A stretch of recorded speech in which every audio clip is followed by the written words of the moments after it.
Nós estamos aqui, 7 alunos da Unijorge. Nós já somos alunos do segundo turno de Direito, segundo semestre de Direito. Nós temos um tema muito legal, muito extrovertido para a gente tratar e muito importante também. Que ele está como tornar o direito fundamental, a igualdade, né, do direito no Brasil. Aí nós temos aqui 7 pessoas que vão se revezar. Nós vamos tratar desses assuntos de um podcast muito tranquilo, muito descontraído, acerca da igualdade, né, constitucional. Nosso professor, fazendo aqui alusão, que nós temos um professor também que não está presente, mas é uma peça ícone do nosso aprendizado, professor Matheus, aqui da nossa faculdade de Unijorge. E aí nós vamos dar início ao nosso podcast. Vamos começar a nos apresentar, certo? Meu nome é Josair, estou aqui iniciando. Eu gostaria que os outros seus senhores começassem também a se apresentar paulatinamente. Meu nome é William Nascimento. Laureano Leal. Isa Marta, Natália Freitas, Railane Correia, Valdir Cardoso. Pois é, vamos lá. O nosso objetivo é de tratar da desigualdade, principalmente das leis extravagantes que nós temos no nosso Brasil. São leis extravagantes, são leis que estão adentro da nossa Constituição brasileira de 1988. Então ela aborda um conhecimento maior para resguardar o direito da equidade, trazer uma equidade que é você pegar pessoas de grupos minoritários, como LGBTQIA+, as pessoas negras, as mulheres, o Estatuto do ECA, que são as pessoas que merecido, né, a aprovação do ECA. Eu falo muito do SUS, porque eu me reporto que o SUS, ele através do seu princípio universal, ele acolhe as pessoas no Brasil sem fazer questionamento de salário, de questão social, acolhe todas as pessoas de qualquer classe social. Então ele está dentro de um parâmetro legal da igualdade, que também é equidade, e das cotas que nós podemos tratar nesse momento aqui, nessa noite. As cotas, que é um princípio relativamente um exemplo bom do princípio da equidade, que é a igualdade constitucional. Aí eu gostaria que vocês levantassem assim expectativas a respeito desse tema, que vocês tenham livre, espontânea vontade de começassem a discursar a respeito desse assunto, para nos tornarmos aqui mais acolhedores, na medida do possível, desse podcast. Eu acho que a princípio a gente tem que tentar entender o que é a igualdade e o que é a desigualdade, né? Eu retribuo essa pergunta aos colegas, pode responder o que seria a igualdade social, a desigualdade social, e como é que ela está presente na nossa sociedade, nos nossos habituais dias. Posso responder o primeiro. A igualdade é uma efetivação, né? É um princípio, na verdade, da importância para garantia da existência, né, e do Estado democrático de direito. E há uma importância muito grande na nossa sociedade que não é vista, claro, na Constituição, lá, né, na teoria, mas na prática não é assim. Eu acho que as leis, elas vêm para poder, às vezes, só ficar de uma forma, só formal. Elas não pegam e têm sua verdadeira efetividade. Né? Elas são criadas, mas para poder dar uma resposta à população. Elas não são fiscalizadas, elas não são cobradas para poder chegar a um denominador que pode realmente trazer uma igualdade. E quando chega essa igualdade, às vezes chega muito tarde, porque a pessoa passa ali, fica, por exemplo, 5, 6 anos para poder conseguir, né, ter os seus direitos garantidos. Com base nisso, você acha que por que a desigualdade é tão presente socialmente no nosso Brasil? Rapaz, porque o nosso poder hoje público, tá entendendo? ele não está preocupado com a sociedade, ele está preocupado com si próprio. Nós temos aí hoje no próprio Poder Judiciário, vamos dar um exemplo aí de Ellen Grace, que foi a primeira juíza do Supremo, a primeira mulher. Quando ela entrou, sequer tinha um banheiro, eles tiveram que colocar um banheiro, porque na cabeça deles, jamais uma mulher poderia chegar até ali. Você pega as cotas criadas para participação da mulher no âmbito político, né? Ele foi criado em 95, mas realmente as pessoas começaram a ver isso ser efetivado em 2020. Quer dizer, 95 para 2020 são 5 anos que passaram para poder as mulheres começarem realmente a ter os seus direitos. Fora disso, a gente fala assim, mas quando a gente pega parte judiciária, primeira instância, onde são feitos concursos, 49% ali são mulheres, 51% são homens. Então você vê um grau de equidade. Porém, quando você passa da segunda instância para cima a graus superiores, onde são mais por indicações, você vê que só tem mais homens. Aí a pergunta que fica é o seguinte: por que são mais homens? As mulheres não têm competência? Porque se não tivesse competência, não estaria ali com 49%, tá vendo? Muito semelhante ao homem. Fora disso, quando a gente olha para a mulher, a gente vê que elas são desvalorizadas. Né? A valorização da mulher ela teria que ser muito maior. A mulher ela trabalha fora, chega em casa, trabalha dentro de casa, tá entendendo? Ou seja, ela tem uma dupla jornada. Né? E tem muitas leis que falam sobre isso, só que não são realmente efetivadas. Não ficam ali no papel de uma forma formal. É um direito formal, que só está no papel. Seria algo estrutural, né? Algo que vem de muitos anos atrás, algo que já vem de berço. E a única maneira de mudar que eu vejo é nós termos consciência na hora de votar. Porque hoje existe mais mulheres, no caso das mulheres, porque a gente vai aqui abordar outros temas também, como educação, saúde, né? Mas no caso específico das mulheres, hoje você tem mais mulheres do que homens. Então eu acho que se elas se juntassem mais, se elas se agrupassem mais, essa realidade poderia melhorar. Porque se a gente ficar dependendo de política pública, essa realidade vai ser sempre essa. Eu acho que com base nisso aí a gente consegue perceber que acho que todo esse problema de desigualdade acaba sendo inconstitucional, né? Pois é. O artigo 5º já diz tudo, né? O princípio da dignidade humana. Aproveito, né, para dar embasamento, falar sobre isso, que as políticas públicas é o que ajuda a dar um pontapé para que venha trazer essa importância que a mulher na nossa sociedade, no empenho dela, no trabalho dela, no desenvolvimento dela, porque a gente, eu falo por nós aqui, por outras mulheres, a gente tem sim capacidade, é tanto que a gente chega lado a lado com vocês homens ali no poder, né? O que acontece? É que a gente precisa dessa consciência de todos, consciência da sociedade e de portas abertas, que nos traga, que nos eleve, que nos ajude, essas políticas públicas que possam não só dar, né, vez aos homens, mas que possam dar também oportunidades a nós mulheres para que nós possamos mostrar nossa capacidade, que pode ir também além, tanto quanto a do homem. A gente vê isso muito. Eu acho que o começo de tudo seria a educação. A educação ela é o princípio de tudo. A gente pega o Código Civil, por exemplo, 1916, se não me engano, não é isso? Bom, quando ele foi formulado para aquela época, para aquele tipo de pensamento, para aquele tipo de sociedade.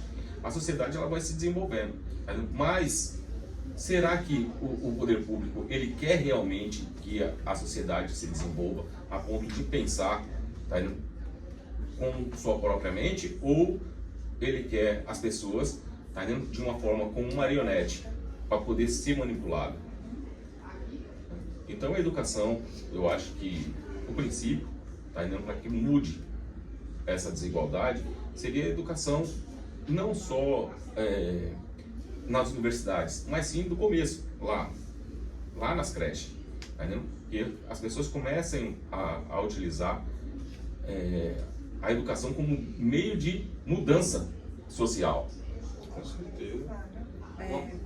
Não adianta a gente criar cotas e mais cotas e mais cotas e não tratar o fundamental, né? Que é a educação primária, a educação de quando a gente começa. Não adianta formar um médico e um médico não saber fazer uma raiz quadrada, não saber muitas vezes falar.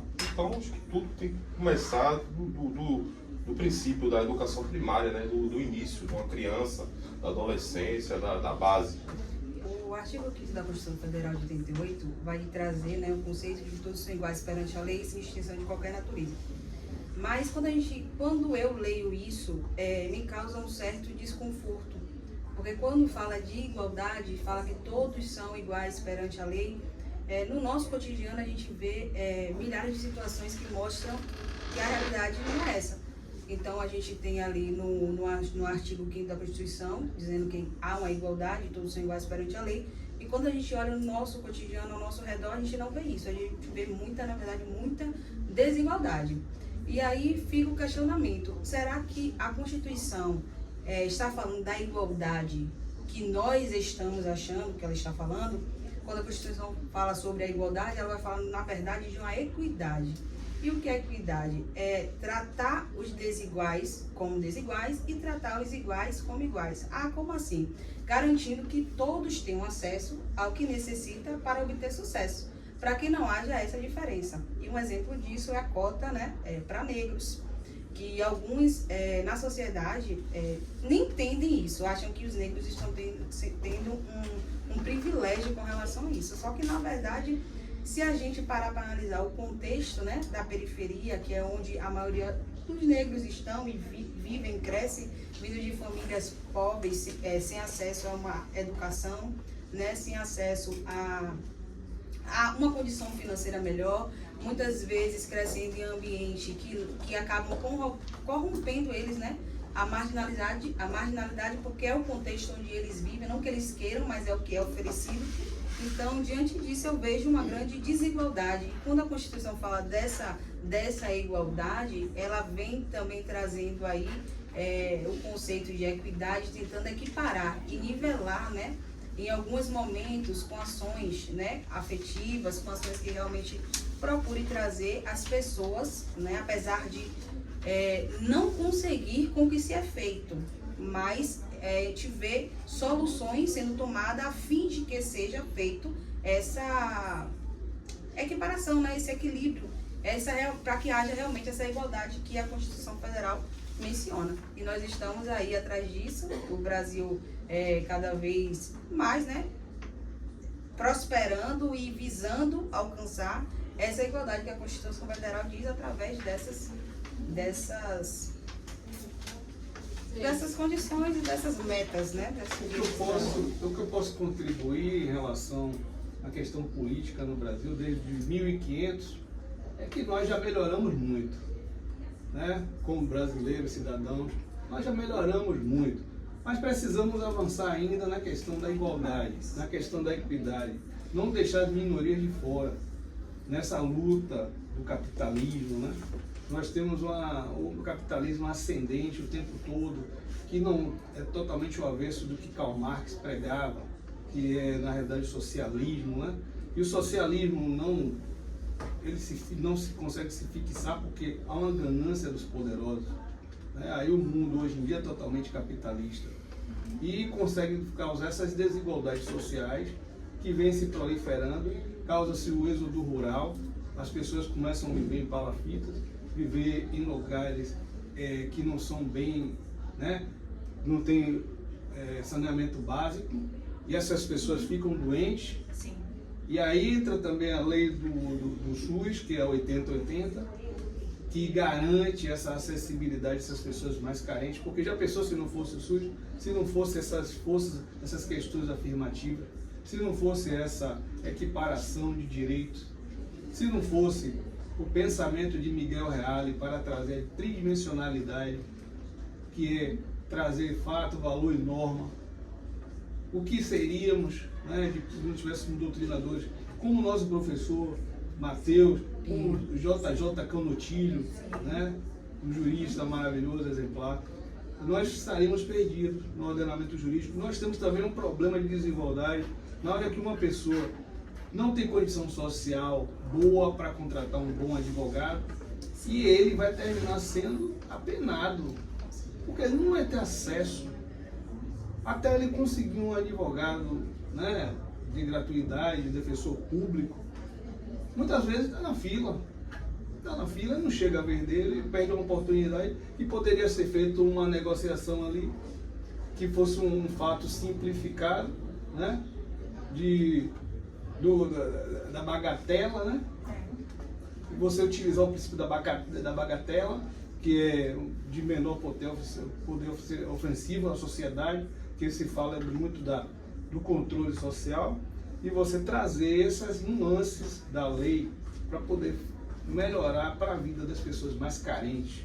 Então, nós vemos isso no poder público, nós vemos aqui que o nosso colega aqui, Laureano, que trouxe muito bem falado, que eu percebo que no sistema político, os políticos em geral, eles não atuam para a coletividade. Eu prestei atenção na sua fala, aí eu digo, eu vou trazer isso aqui na pauta.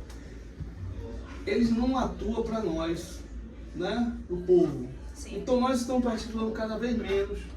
A gente participa uma vez ou outra num referendo, né? Quando tem um referendo esporadicamente que vai se tirar um presidente da República, quando tem, né, um plebiscito. Sim. E aí, nesses momentos simplórios que nós participamos. Mas a nossa efetividade dentro da política, a nossa voz está calada. Eles estão calando a gente e operando a política em seu próprio benefício. Cada uma atua de forma individualista e a Constituição diz o contrário. É para o povo, o poder do povo para o povo. O poder do povo. Não é isso? Eu vou falar sobre o combate à discriminação, que no caso são aquelas pessoas que praticam o racismo, ou seja, são aquelas pessoas que são as outras pessoas de macaco, então de preto, negro, entendeu? E também tem a igualdade das pessoas com deficiência, que no caso são aquelas pessoas que utilizam a cadeira de rodas, dentre outras coisas. Que não ajuda essas pessoas, né? Exercitar o direito fundamental delas, né? Sim. Diante da sua desigualdade, que deve ser respeitado. Isso? Isso, o direito de ir e vir. Isso, com certeza. Vamos aqui citar algumas iniciativas, né, que têm ajudado a combater as desigualdades. Alguns exemplos concretos. Uma delas é a Lei de Cotas de 2012, que abriu portas para negros e pobres nas universidades.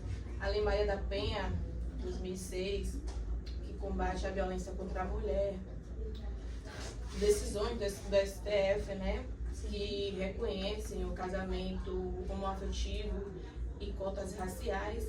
Essas medidas mostram que o Estado pode e deve atuar para as principais igualdades reais. Acho que dentre tudo que a gente falou, a gente não entrou muito na questão da classe LGBTQIA+, né? A gente poderia dar uma introdução um pouco sobre a classe. O que vocês acham? O problema da classe LGBT é porque ainda precisa ser criado um estatuto para ela. Como a gente estava falando desde o princípio da desigualdade, não há uma equidade entre muitas partes sociais. A LGBT é uma delas, onde precisava realmente ter uma visão com mais cuidado, respeito, né? com mais respeito, tá entendendo? Porque Como as leis extravagantes, para ajudar o nosso colega aqui, porque ele está falando muito bem sobre o assunto, o tema. Esse tema está ligado às leis extravagantes, como bem a colega falou ali. Acredito que o LGBTQIA+, também precisa de um estatuto para se igualar também aos outros direitos, como o ECA, né? A lei extravagante do ECA, que é para proteger a criança e o adolescente, que foi muito bem-vinda, muito bem aceita. o Estatuto dos Idosos, não é? Nós temos aí a Lei Maria da Penha, como ela bem falou. Nós temos agora também a Lei do Feminicídio, que é para tentar reduzir esse índice de morte de mulheres que estão sofrendo com essa barbárie, né, praticada por nós do sexo masculino, que eu repudio, né, porque as mulheres não merecem isso em momento algum, certo? Então, nós temos essas minorias, nós temos os negros, como o nosso colega aqui bem falou, né? São o tempo todo, recentemente, temos na mídia passando todos os relatos aí de agressões, chamar uma pessoa de macaco, comparar uma pessoa com um macaco. O macaco tem um gene totalmente diferente. O gene do macaco não é igual ao do ser humano. Então, uma pessoa dessa que chama um ser humano de macaco, equipara uma pessoa a macaco, é uma pessoa que não tem conhecimento nenhum de nada. Não tem conhecimento de biologia, não tem conhecimento. Tem que voltar para a escola. Entendeu? Nós temos uma deficiência muito grande na questão da educação, porque nós somos ainda um país jovem. Um país jovem que precisa melhorar e crescer. Fomentar a educação na base, para que não se repita essas coisas horrendas e tenha que ficar aumentando a pena. A pena não vai resolver, pena alta, não vai resolver enquanto não houver conscientização das pessoas que estão na base, que essas pessoas precisam se conscientizar, precisam estar conscientizadas, precisam estar bem assistidas, na questão social, bem amparadas. Isso é igualdade. Quando o país, nosso país, Brasil, brasileiro, esquecer um pouco o futebol, valorizar centenas de milhões que agora contratou, não é falando mal do técnico daquele, da qualidade dele, que eu sei a qualidade do técnico, mas você empregar mais esse dinheiro na educação, o PIB, nosso PIB, o PIB é um PIB considerável. O crescimento é muito tacanho, muito pequeno. Nós temos um crescimento anual, às vezes, de 4%.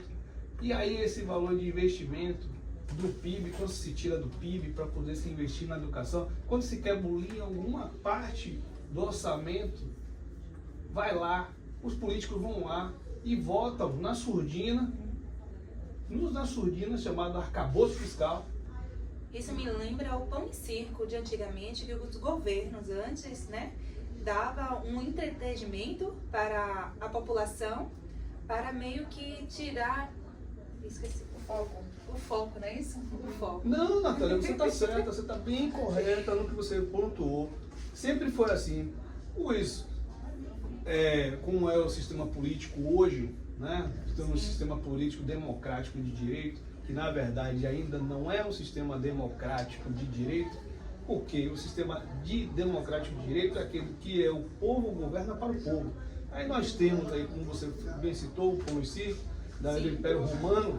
O Império Romano fazia isso, quando ia ter um conflito que as pessoas queriam se sublevar, causando sublevação, queriam fazer uma revolução, ele pegava e oferecia um circo, que era os jogos, né? Os jogos para as pessoas esquecerem. Aqui no Brasil nós temos coisa parecida com a Copa do Mundo, quando nós temos para as pessoas esquecerem, temos o Carnaval, e aí termina se investindo muito nessa área e esquecendo da parte da educação, que é uma parte que vai aumentar, né?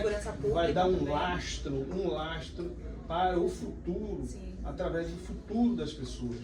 A gente precisa valorar o futuro dessa nação e observar que precisa de mais investimento, retirar mais um pouco do PIB para se investir em educação, né? Determinando aquilo que tem que ser feito nas áreas sociais, né? Na questão de você criar projetos para as crianças, para os adolescentes, né? Nós temos que valorizar também a nossa área, que é a área do direito, principalmente na área acadêmica. Concordo. Né? A área acadêmica no geral. Aí eu gostaria de ouvir os senhores também, a próxima colega que quiser. Assim como o colega falou aí sobre o carnaval, né? Não julgando quem gosta, mas eu acho uma tremenda hipocrisia a gente gastar bilhões em festas e você às vezes procurar uma dipirona em um posto de saúde e não ter, você procurar um atendimento numa delegacia, às vezes não tem um delegado. É uma tremenda hipocrisia. Você vai numa favela, tem pessoas ainda que passam fome. No século XXI, eu creio que isso é o cúmulo do absurdo. Ter pessoas que passam fome, que não tem um teto para morar. Então, acho que a gente deveria focar mais nessas políticas públicas, né? Cobrar mais do governo, porque a galera, assim como o colega citou o carnaval durou em média 8 dias, são 8 dias de puro esquecimento do povo, né? O povo esquece todos os problemas que a gente tem no nosso país em prol de uma festa. E aí acaba a festa e os problemas estão aqui, assim como foi na pandemia, né? Que teve os dias de festa, veio pandemia, não veio pandemia, e aí no final todo mundo se lascou, né? Veio pandemia junto com os gringos, e aí o prejuízo ficou para todo mundo, né? Para quem é do país, quem não é do país. E a galera cai no esquecimento, né? Mas não pode cair no esquecimento, lembrando, né, que os direitos fundamentais é um direito inalienável, não é isso? E há um contrato entre o cidadão e o Estado. E eles têm que se conversar, claro, o Estado tem que conversar com o cidadão e não fugir das responsabilidades, né? O poder estatal não pode fugir das responsabilidades que é aplicar esses direitos, né, horizontal para a gente da melhor forma possível. É isso. Falando sobre o respeito, né, a conscientização da sociedade de que somos todos iguais, eu acho que isso deveria ser uma medida, a conscientização de que somos todos iguais, que a sociedade entenda isso de uma melhor forma, porque eu vejo que nas nossas educações familiares, muitas vezes a gente viu os nossos pais discriminando, né, os nossos pais apontando, e a gente cresceu com aquela noção de que negro, entendeu? É diferente mesmo por ser negro, de que uma pessoa deficiente realmente é excluída de uma pessoa. Isso. E, então a gente foi criado, a nossa estrutura mental mesmo, mental. Eu acho que já tá entranhada na nossa vida, na nossa estrutura mesmo, mental. Tudo que a gente viveu, porque a gente é reflexo da nossa educação. E eu vejo que dentro das famílias não é passado muitas vezes essa educação para os filhos. Então os filhos crescem, os pais são discriminatórios, né? São racistas mesmo, são homofóbicos, e aí vai, né, alimentando aquilo dentro do celular, aquela visão de que eu sou pai e o meu filho jamais pode ser homossexual. E para quebrar isso, né, tem que ter políticas públicas afirmativas logo ali na escola, no primário e ali diante. Eu lembro de uma situação mesmo que meu pai foi chamado na escola, do meu irmão, porque na verdade ele foi suspenso porque ele estava fazendo bullying com um colega que era homossexual. E eu lembro da atitude de meu pai que pra mim foi assustadora.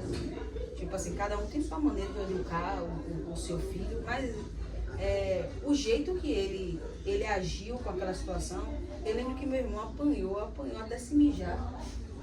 Mas hoje eu sei que ele é um homem diferente. Eu vejo que ele é diferente. Ele chega em qualquer lugar e ele não age com essa discriminação, porque houve uma correção dentro do lar, que tem que haver uma correção dentro do lar.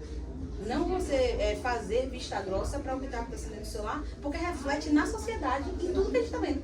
Cada educação que a gente vai ter dentro do lar vai refletindo na sociedade. Então, cada vez mais as pessoas são mais racistas, são mais homofóbicas, excluem mais as pessoas porque são diferentes. Então, isso eu acho que também é uma medida a se tomar, uma medida de conscientizar a sociedade de que realmente somos todos iguais perante a lei, independente de raça, de cor, entendeu? Que não existe essa conscientização nas pessoas. Não basta dizer que todos são iguais, né? Tem que agir de uma forma para que todos tenham as mesmas oportunidades. Com certeza. A galera que mora na rua também, o governo, né, a política, até nós mesmos, como seres humanos, não dá atenção a essa galera que mora na rua. Querendo ou não, essa galera que mora na rua também, além deles trazerem problemas para eles trazem problemas públicos, né? Por estar na rua, às vezes tem que fazer suas necessidades nas ruas, a questão de comércios, entre outros, né? A questão, eu gostaria de fazer um adendo em relação também à divisão dos poderes. A divisão dos poderes foi muito importante. Desde a Roma Antiga, Até os dias de então, a divisão dos poderes, o poder legislativo, o judiciário, né? E o executivo, cada um tem sua função. Mas o que estamos vislumbrando a todo momento é que o judiciário está atuando como legislativo. Foi atribuído ao legislativo STF o poder de legislar. Isso causa discricionalidade na hora de atuar em certa de criação de leis. Acho um pouco perigoso na questão da democracia. E esse é um pensamento meu, gostaria de deixar só esse pensamento. Vivendo num país onde a pessoa sabe escrever seu nome, né, é considerado alfabetizado, onde um salário mínimo, né, é o resultado de uma iguaria, né, porque você vai comprar um botijão de gás, ele custa 10% o valor que custa um salário mínimo. Então, você chegar, se contentar com essa iguaria, né, esse tipo de raciocínio é que as pessoas têm que ter mais. É uma consciência política, né, porque eu ouvi uma certa vez, eu nem sei se é verdade, tá entendendo? Que Hitler pegou os seus soldados, seus coronéis, e começou a despenar uma galinha. Como era Hitler, todo mundo olhava e ficava abismado. E ele pegou essa galinha e soltou no chão. A galinha toda sangrando, depois que não tinha pena nenhuma, saiu na sala. Depois ele pegou um punhado de milho e colocou em seus pés. A galinha foi, gritou, daqui a pouco estava comendo nos pés dele. E ele disse, assim é o povo. Então que nós não sejamos a galinha de Hitler, né? Nós somos pessoas melhores, tá entendendo? Que possa hoje, nós, como fazemos direito, ter esse tipo de consciência e levar essa consciência para as pessoas, para que elas tenham uma consciência política, saber votar melhor e não chegar na época de eleição, ficar se contentando com miséria para poder viver mais 4 anos na iguaria. Muito bom. E que o tema, como tornar o direito fundamental, a igualdade efetiva no Brasil, não precise só de políticas públicas, mas que comecemos a partir de agora, a partir de nós, né, depois de discutirmos isso, saber que é a partir da gente, desse entendimento, que podemos também fazer coisas melhores, né?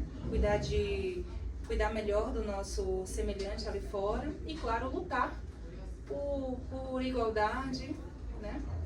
Por vários tipos de outras. Se não temos igualdade, não temos democracia, né? Com certeza. Vamos lá, vamos nessa. Concordo, Fechado? plenamente. Ok. Então Foi deixamos... um prazer. Espero que tenham gostado. Até a próxima.